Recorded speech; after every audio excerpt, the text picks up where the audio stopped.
नमस्कार दोस्तों, I hope आपकी तैयारी काफ़ी बेहतर चल रही होगी। तो आपके तैयारी को और बेहतर बनाने के लिए आज के वीडियो में हम लोग करेंगे practice set 15 UP police constable exam के लिए जनरल नॉलेज यानी सामान्य ज्ञान। तो चलिए दोस्तों, आज के सबसे पहले क्वेश्चन की शुरुआत करते हैं। और सबसे पहला क्वेश्चन है आपका, चंद्रगुप्त मौर्य के दरबार में यूनानी ग्रीक राजदूत था। क्वेश्चन नंबर 1 आपके लिए काफ़ी इंटरेस्टिंग है। ऑप्शन ए देखिएगा वेन्संग, ऑप्शन 2 है मेगास्थनीज, ऑप्शन 3 है फाइयन और ऑप्शन 4 है सेल्यूकस। तो क्वेश्चन नंबर 1 का राइट आंसर हो जाएगा दोस्तों ऑप्शन नंबर 2, यानी जो मेगास्थनीज है वो चंद्रगुप्त मौर्य के दरबार में आया था। यहाँ से आपके एग्जाम में 3 क्वेश्चन पूछा जाता है। देखिएगा, सबसे पहले देखिएगा चंद्रगुप्त मौर्य का पुत्र कौन है? बिंदुसार है। बिंदुसार है और बिंदुसार का पुत्र कौन है? तो अशोक है। तो चंद्रगुप्त मौर्य के दरबार में कौन आएगा? मेगास्थनीज आएगा, मेगास्थनीज। बिंदुसार के दरबार में कौन आएगा? डायमेकस आएगा। और अशोक के दरबार में कौन आएगा? डायनीसियस आएगा, डायनीसियस। ठीक है, यहाँ से 3 क्वेश्चन पूछे जाएंगे। वेन्संग किसके दरबार में आया था? तो वेन्संग हर्षवर्धन के दरबार में आया था। और फाहियान किसके दरबार में आया था? तो चंद्रगुप्त द्वितीय विक्रमादित्य के दरबार में आया था। यहाँ से 5-6 प्रकार के क्वेश्चन निकल रहे हैं, तो याद रखिएगा आप। आगे बढ़ेंगे दोस्तों क्वेश्चन नंबर 2 पे। क्वेश्चन नंबर 2 है आपका, निम्नलिखित में से कौन सन 1857 के विद्रोह का नेता नहीं था? ऑप्शन ए देखिएगा बिरसा मुंडा, बी है तात्या टोपे, सी है नाना साहेब और डी है बेगम हजरत महल। माफ करिएगा, ये 1-2 के क्रम में दिया हुआ है। तो क्वेश्चन नंबर 2 का राइट आंसर हो जाएगा दोस्तों ऑप्शन नंबर ए, यानी ऑप्शन नंबर 1। जो बिरसा मुंडा है वो क्या है? 1857 के विद्रोह से संबंधित नहीं है। बाकी ये तीनों लोग हैं, यानी तात्या टोपे, नाना साहब और बेगम हजरत महल, ये तीनों लोग संबंधित है 1857 की क्रांति से। आगे बढ़ेंगे, क्वेश्चन नंबर 3 देखेंगे, भारतीय राज्य व्यवस्था से संबंधित है। क्वेश्चन नंबर 3 है आपका, संविधान का कौन सा अनुच्छेद राज्यों को, वेरी मस्ट इंपॉर्टेंट क्वेश्चन है, ग्राम पंचायत स्थापित करने का आदेश देता है? और नोट लगाइएगा इस क्वेश्चन के आगे, क्योंकि ये क्वेश्चन बहुत पूछा गया है। ऑप्शन 1 देखिएगा अनुच्छेद 32, ऑप्शन 2 है अनुच्छेद 40, ऑप्शन 3 है अनुच्छेद 44 और ऑप्शन 4 है अनुच्छेद 57। तो क्वेश्चन नंबर 3 का राइट आंसर हो जाएगा दोस्तों ऑप्शन नंबर 2, यानी अनुच्छेद 40 में क्या कहा गया है? तो भारतीय संविधान के अनुच्छेद 40 में प्रावधान किया गया है कि राज्य सरकारों को ग्राम पंचायतों की स्थापना के लिए आवश्यक कदम उठाना चाहिए। राइट आंसर हो जाएगा दोस्तों ऑप्शन नंबर 2, यानी अनुच्छेद 40। नेक्स्ट क्वेश्चन देखेंगे, क्वेश्चन नंबर 3, मोरक्को का यात्री था। क्वेश्चन में आपसे पूछा जा रहा है, मोरक्को का यात्री था जिसने मोहम्मद बिन तुगलक के समय भारत की यात्रा की। ऑप्शन 1 देखिएगा निकोलो, बी है राफेल फिश, सी है इब्न बतूता और डी है तसांग। तो क्वेश्चन नंबर 4 का राइट आंसर हो जाएगा दोस्तों ऑप्शन नंबर 3। इन जो इब्न बतूता है वो कहाँ का निवासी था? तो मोरक्को का निवासी था और मोहम्मद बिन तुगलक के समय में शासनकाल में भारत आया था। इसकी एक महत्वपूर्ण रचना है, पूछा जाता है आपके एग्जाम में बार बार, जिसका नाम है दोस्तों किताबुल रहला। किताबुल रहला। मोहम्मद बिन तुगलक ने क्या किया था इब्न बतूता को? तो इब्न बतूता को मोहम्मद बिन तुगलक ने दिल्ली के काजी पद पर नियुक्त किया था, दिल्ली के काजी के पद पर नियुक्त किया था। आगे बढ़ेंगे, क्वेश्चन नंबर 5 देखेंगे। क्वेश्चन नंबर 5 है आपका, सदाबहार वनों का दूसरा नाम क्या है? ऑप्शन 1 देखिएगा पर्णपाती वन, 2 है उष्णकटिबंधीय वन, सी है एल्पाइन वन और डी माफ करिए 4 है झाड़ीदार वन। तो क्वेश्चन नंबर 5 का राइट आंसर हो जाएगा दोस्तों ऑप्शन नंबर 2, यानी सदाबहार वनों का दूसरा नाम क्या है? उष्णकटिबंधीय वन है। याद हो गया होगा आपको। तो क्वेश्चन नंबर 6 देखेंगे। क्वेश्चन नंबर 6 है आपका, 5वीं पंचवर्षीय योजना का मुख्य लक्ष्य क्या था? 5वीं पंचवर्षीय योजना का मुख्य लक्ष्य क्या था? ऑप्शन 1 है गरीबी उन्मूलन तथा आत्मनिर्भरता की प्राप्ति, ऑप्शन 2 है तीव्र अधिक समावेशी तथा धारणीय विकास, ऑप्शन 3 है समावेशी विकास और ऑप्शन 4 है इनमें से कोई नहीं।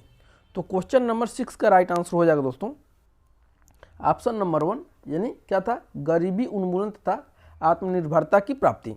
और 5वीं पंचवर्षीय योजना का मुख्य उद्देश्य क्या था? रोजगार स्तर में वृद्धि करना तथा गरीबी हटाओ या आत्मनिर्भरता इस पंचवर्षीय योजना का मुख्य उद्देश्य था। मैं आशा करता हूं कि क्लियर हो गया होगा आपको। तो देखेंगे क्वेश्चन नंबर 7। क्वेश्चन नंबर 7 है आपका, मानव शरीर का कौन सा भाग ऑस्टियोपोरोसिस यानी अस्थि सुश्रिता से प्रभावित होता है? ऑप्शन 1 देखेंगे केंद्रित तंत्रिका तंत्र, केंद्रित तंत्रिका तंत्र है, यहाँ तंत्रिका तंत्र होगा। ऑप्शन 2 देखिएगा हृदय, ऑप्शन 3 देखिएगा हड्डियाँ, और ऑप्शन 4 है पैर। तो क्वेश्चन नंबर 7 का राइट आंसर हो जाएगा दोस्तों ऑप्शन नंबर 3। ऑप्शन नंबर 3 यानी हड्डियाँ। इस बीमारी में यानी ऑस्टियोपोरोसिस में क्या होता है, हड्डियाँ क्या होती है तो कमज़ोर पड़ जाती हैं। हड्डियाँ क्या होती हैं, कमज़ोर पड़ जाती हैं। नेक्स्ट क्वेश्चन है आपका क्वेश्चन नंबर 8। क्वेश्चन नंबर 8 देखेंगे, राज्य के नीति निर्देशक सिद्धांतों को किस देश के संविधान से प्रेरणा लेकर व्युत्पन्न किया गया है? यानी पूछा जा रहा है आपसे कि राज्य के जो नीति निर्देशक सिद्धांत हैं वो किस देश से ग्रहण किए गए हैं? ऑप्शन 1 देखिएगा अमेरिकी, बी है आयरिश, सी है ऑस्ट्रेलियन और डी है यानी 4 है ब्रिटिश। तो क्वेश्चन नंबर 8 का राइट आंसर हो जाएगा दोस्तों ऑप्शन नंबर 2। यानी कहाँ से लिया गया है? तो राज्य के नीति निर्देशक जो सिद्धांत का वर्णन है, पहले तो जानिए कहाँ से कहाँ पे है। तो संविधान के भाग 4 में है। संविधान के भाग कितने है? तो 4 में है। कहाँ से कहाँ तक? तो अनुच्छेद 36 से लेकर के 51 तक, अनुच्छेद 36 से लेकर 51 तक किया गया है। और यह कहाँ से लिया गया है? तो आयरलैंड के संविधान से लिया गया है। आयरिश या आयरलैंड, आयरलैंड के संविधान से क्या किया गया है? ग्रहण किया गया है। नेक्स्ट क्वेश्चन देखिएगा क्वेश्चन नंबर 9। माफ करिएगा, क्वेश्चन नंबर 9 है आपका, बादल किस मंडल में अवतरित होता है? जो बादल होता है वो किस मंडल में अवतरित होता है? ऑप्शन 1 देखिएगा, ऑप्शन 1 है आयन मंडल में, 2 है क्षोभ मंडल में, 3 है समताप मंडल में और 4 है ओजोन मंडल में।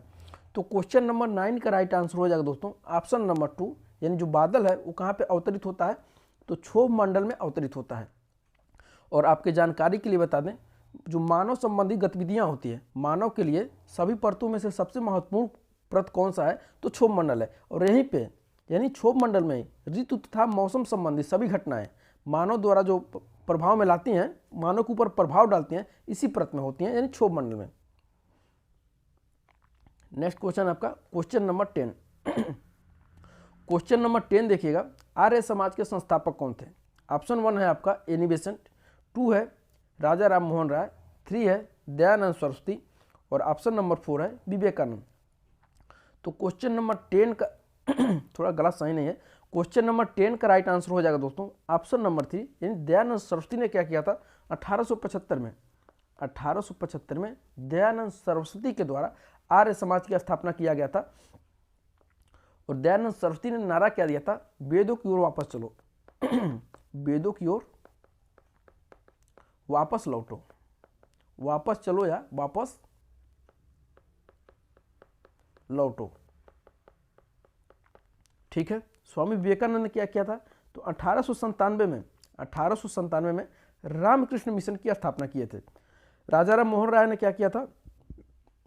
तो राजा राम मोहन राय ने 1828 में ब्रह्म समाज की स्थापना किए थे कलकत्ता में, और एनी बेसेंट के द्वारा होम रूल आंदोलन चलाया गया था। नेक्स्ट क्वेश्चन है आपका क्वेश्चन नंबर 11। क्वेश्चन नंबर 11 है आपका, निम्न में से कौन सी कोशिकाओं को आत्मघाती बैग कहा जाता है? ऑप्शन 1 देखिएगा लाइसोसोम्स, 2 है राइबोसोम्स, सी है डिक्टोसोम्स और 4 है फाइगोसोम्स। तो क्वेश्चन नंबर 11 का राइट आंसर हो जाएगा दोस्तों ऑप्शन नंबर 1। यानी जो लाइसोसोम है, लाइसोसोम को क्या बोला जाता है? तो कोशिकाओं की आत्महत्या की थैली, कोशिकाओं की आत्महत्या की थैली, आत्महत्या की थैली।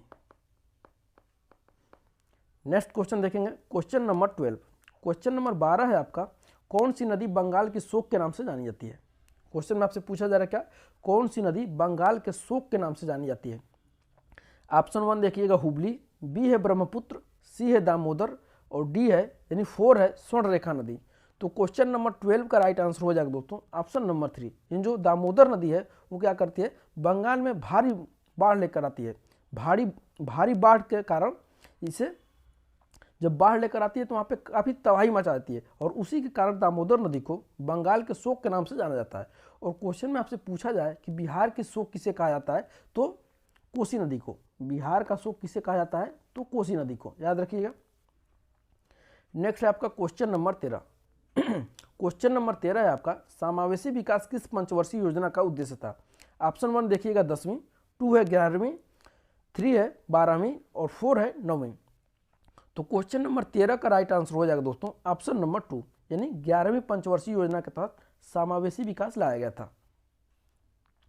आगे देखेंगे क्वेश्चन नंबर 14। क्वेश्चन नंबर जो 14 है आपका, भारतीय संविधान का कौन सा अनुच्छेद मुक्त कानूनी सहायता और समान न्याय प्रदान करता है। भारतीय संविधान का कौन सा अनुच्छेद मुक्त कानूनी सहायता और समान न्याय प्रदान करता है। नोट लगा लीजिएगा इस क्वेश्चन के आगे, वेरी मोस्ट इंपॉर्टेंट क्वेश्चन है और छोटे से लेकर के बड़े एग्जामों तक 20 बार पूछा गया है। ऑप्शन 1 देखिएगा अनुच्छेद 30, ऑप्शन 2 है अनुच्छेद 25, ऑप्शन 3 है अनुच्छेद 39A और ऑप्शन 4 है अनुच्छेद 33B। तो क्वेश्चन नंबर 14 का राइट आंसर हो जाएगा दोस्तों ऑप्शन नंबर 3, यानी अनुच्छेद 39A में क्या कहा गया है, तो समान यानी मुफ्त कानूनी सहायता और समान न्याय की बात की गई है। और याद रखिएगा भारतीय संविधान के अनुच्छेद 39A के तहत सभी के लिए, यानी सभी के लिए सुनिश्चित करने हेतु, सभी के लिए न्याय सुनिश्चित करने हेतु गरीबी एवं कमजोर वर्ग के लिए निःशुल्क कानूनी सहायता प्रदान किया गया है। आगे देखेंगे क्वेश्चन नंबर 15। भारत के पश्चिमी समुद्र तट पर वर्षा किस मानसून से होती है। भारत के पश्चिमी समुद्र तट पर वर्षा किस मानसून से होती है। नोट लगाइएगा, एक क्वेश्चन पीसीएस का फेवरेट क्वेश्चन रहता है। ऑप्शन 1 देखिएगा, ऑप्शन 1 है उत्तर पूर्व से, ऑप्शन 2 है उत्तर पश्चिम से, ऑप्शन 3 है दक्षिण पूर्व से और ऑप्शन 4 है दक्षिण पश्चिम से। तो क्वेश्चन नंबर 15 का राइट आंसर हो जाएगा दोस्तों ऑप्शन नंबर 4, यानी भारत में जो पश्चिमी समुद्र पर वर्षा दक्षिण पश्चिम मानसून से आती है। तो कैसा लगा आज का क्वेश्चन, कमेंट करके हमें जरूर बताइएगा। और एक छोटी सी रिक्वेस्ट है, अगर आप अभी तक हमारे चैनल को सब्सक्राइब नहीं किए हैं तो सब्सक्राइब कर लीजिएगा, ताकि इसी तरह से मजेदार क्वेश्चन हम आपके बीच लाते रहेंगे जब तक कि आपका एग्जाम नहीं हो जाता है। और मिलते हैं दोस्तों अगले वीडियो में, तब तक के लिए बहुत बहुत धन्यवाद।